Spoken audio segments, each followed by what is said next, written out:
Hello, we're back. We're going to try to do another little quick video here, folks. We're going to call this one Love Thy Foreigner as Thyself. Of course, all the scriptures are taken from the Son of Man Bible. You see that there from eSword, my eSword module, which I'm still able to upgrade. But I'll let you know one of these days, Windows is going to break my converter program when they force me to upgrade again. So I might not be able to keep up with the Word or the MySword modules within this year, possibly.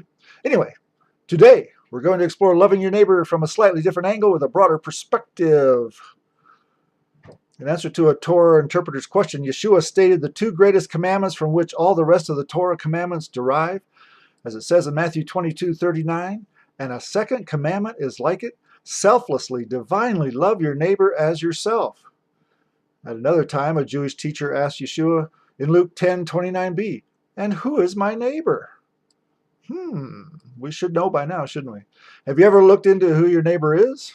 Matthew 22:39 above is a direct quote from Leviticus 19:18. Do not take vengeance or hold any grudge against any of your people, but instead love your neighbor as yourself.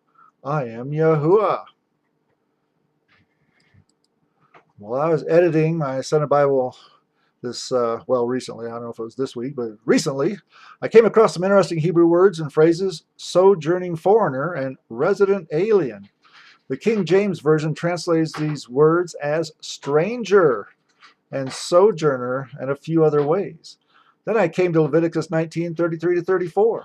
If a sojourning foreigner lives among you in your land, you must not do him any wrong.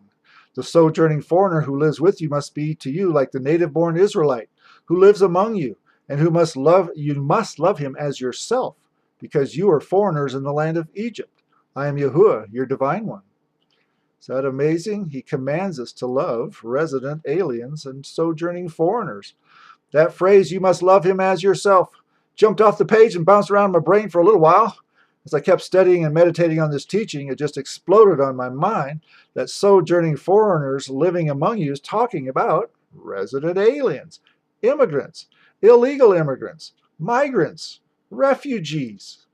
From my study, I discovered that the Torah makes no statement that there is such a thing as an illegal immigrant. I couldn't find it. If it's in there, let me know.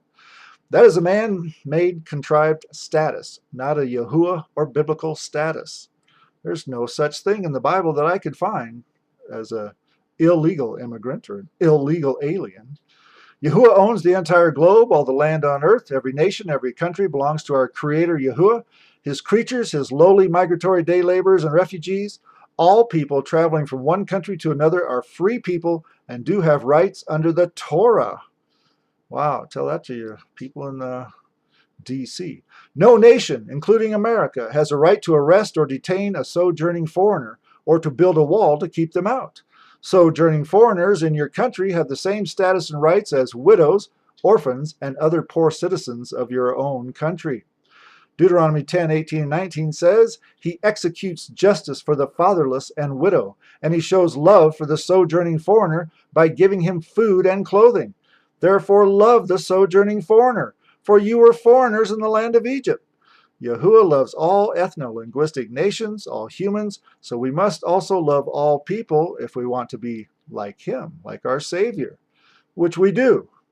All peoples of this planet have Yahuwah given rights to migrate to any other nation, land, or country that they need to for freedom from oppression or famine or war or persecution or to find work, etc. Things like that. Not just to be a tourist. The first pilgrims to America came here to be free from persecution for their religious beliefs. I'm heartbroken to see how America is handling our immigration situation today. We have immoral laws on the books. Our immigration laws are just some of those immoral laws and policies, as you're well aware, I'm sure. I don't believe that we owe every immigrant a welfare check, but each Messianic congregation and individual believer owes help and hospitality to sojourning foreigners and resident aliens. Most people flooding across our borders are seeking safety from gang violence or oppressive civil governments, or they need work for reasonable pay. Some are terrorists hiding among the innocent. Sure there are. This is nothing new, but a Messianic believer still has a Torah obligation to help the sojourning foreigners and resident aliens among us. Folks, we need to write to our Congresspeople and President to improve and loosen our immigration laws and policies. It is immoral to have a closed border to keep sojourning foreigners out of our country or any country. Yeshua is coming back soon. I do not recommend that we continue to upset him with our immoral behavior. Psalm 24, 1 through 10. The earth is Yahuwah's and its fullness, the globe and all who live on it. For he has founded it upon the seas and established it on the rivers. Who will ascend the mountain of Yahuwah? Who will stand in his set-apart place? He who has clean hands and a pure heart, who has not lifted up a falsehood, and has not sworn an oath in order to deceive. He will receive a blessing from Yahuwah and righteousness from the Almighty of his salvation. Such is the generation of those who seek him, those who seek the face of the Almighty of Jacob. Selah. Lift up your heads, you gates, be lifted up, everlasting doors, so that the King of glory may come in. Who is this King of glory? Yahuwah, strong and mighty. Yahuwah, mighty in battle. Lift up your heads, you gates, be lifted up, everlasting doors, so that the King of glory may come in. Who is this King of glory? Yahuwah of the heavenly armed forces. He is the King of glory. Selah. I hope we're ready to meet him face to face. Come, sovereign Yahuwah and Yeshua. See, he owns our nation. He owns our land.